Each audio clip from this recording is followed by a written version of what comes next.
One of the first things you notice in East Africa is that no matter the time of day, the streets are always filled with people on a journey. It could take hours or even days for many to walk to their destinations. But for a long time, individuals suffering from malnutrition in this area didn't have a place to go. Until you provided this clinic. Pat Bradley of Crisis Aid International walked me through the medical aid given to every family that makes it to this place of hope. So what are the signs that you look at? You can just spot them almost instantaneously after all these years. You look at the eyes, the lifelessness, the listlessness. You look to see if there's edema. The edema from malnutrition is caused by a lack of protein, and so the body can't live without protein. So literally the body's eating itself.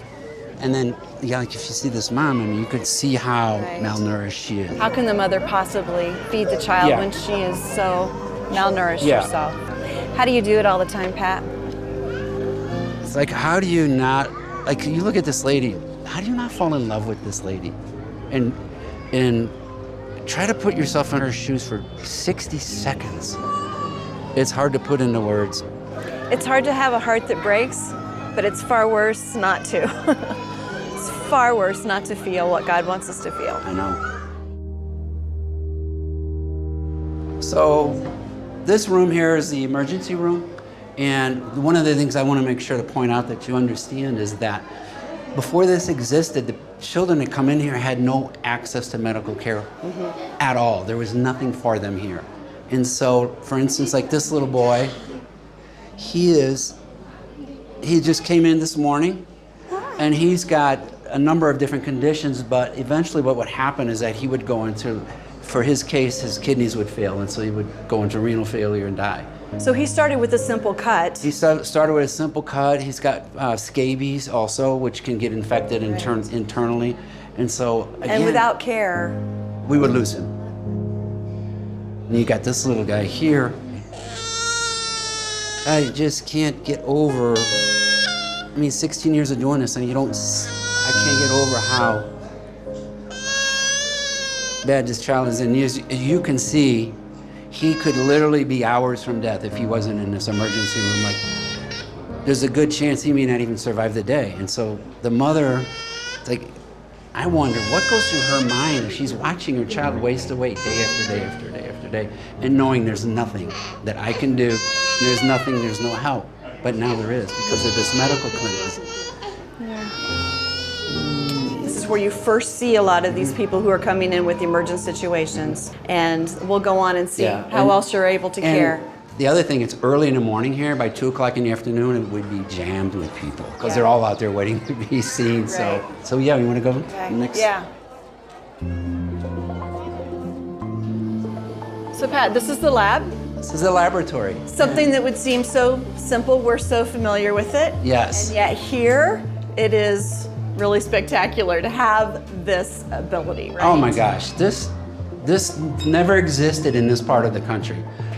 Period. So to be able to take a urine sample from a child and be able to test it to see what's wrong with it, blood and oxygen and just a lot of what we take for granted in America, we can do that now here. And it's as simple as procedure as we might ever find in the United States, but it's life-changing, it's life-saving. It is truly life-saving because it guides the doctors in their analysis, as you can imagine, and helps them treat the underlying causes that stem from malnutrition. So truly life-saving and life-changing.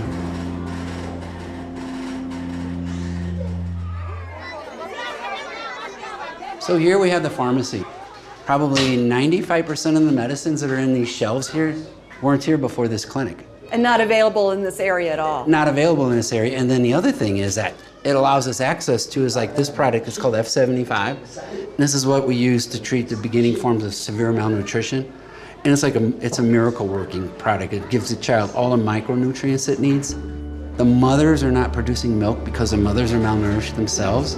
And so if the mom's not producing milk, there's nothing for the child.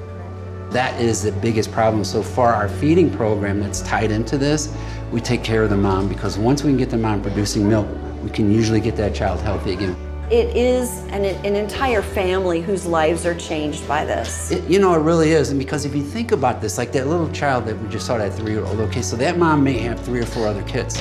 So for her to bring that child here and stay with that child as long as the baby's gonna be in this hospital, it's an extreme hardship. So who's taking care of that family? The protocol with Hand of Hope and JMM is that we feed the family, not just the child, because if you just feed the child, you're not gonna bring the solution. You're just putting a Band-Aid on.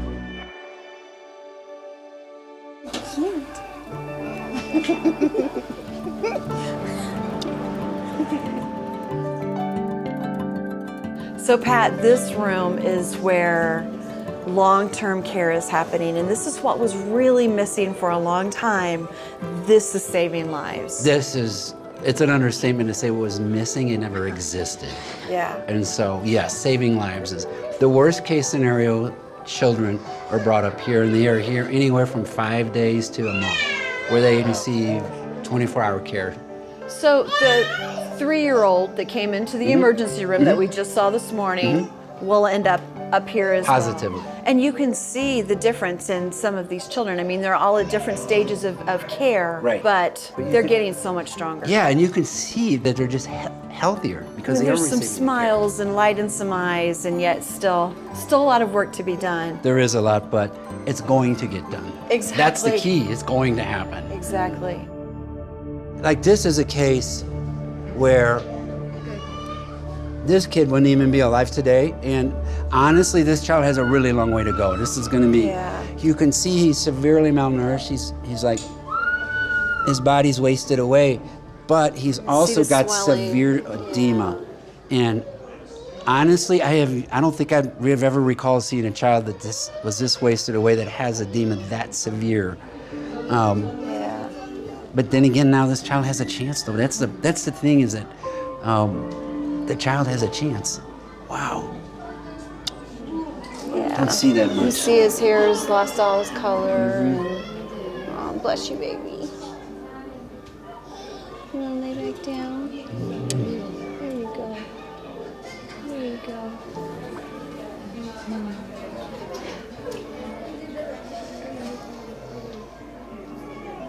I'm tired. What about the spiritual component to this? How do we reach out to these families with the love of Christ?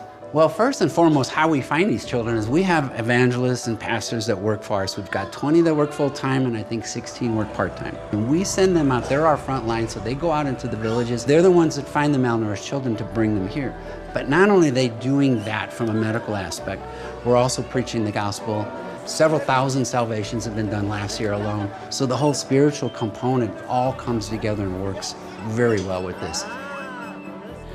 Kelly, I want to go back this way with the camera a little bit, because what I want everyone to see is all of the children and the mothers in this room, and the amazing fact that they are getting healthier and healthier every day with your help. And they are learning so much more about how much they're loved by God, because they're not alone in all this.